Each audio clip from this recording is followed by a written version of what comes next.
Dapat anay ibalik ni former Ako Bicol Representative Zaldico ang $1 billion o kung 59 billion pesos antes ini makaistorya sa gobyerno. Inisuno kay Interior Secretary John V. Cremulya ang iya nga mangin patakaran pananglitan siya ang padesisyonon. Apang dugang sang tiglikom, ang Office of the Ombudsman man gihapon ang magadesisyon kung magnegosyar ini kay ko nga makaistoryahanay sila sang gobyerno.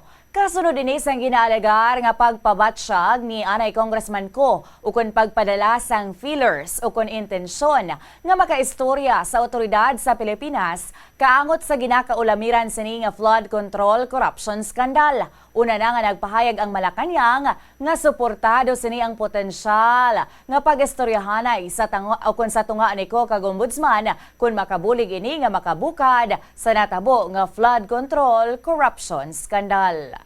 That is up to the OMB to answer. But if it were me, I would return $1 billion. Saka tayo mag-usap. Then you will have an availability of a plea bargain.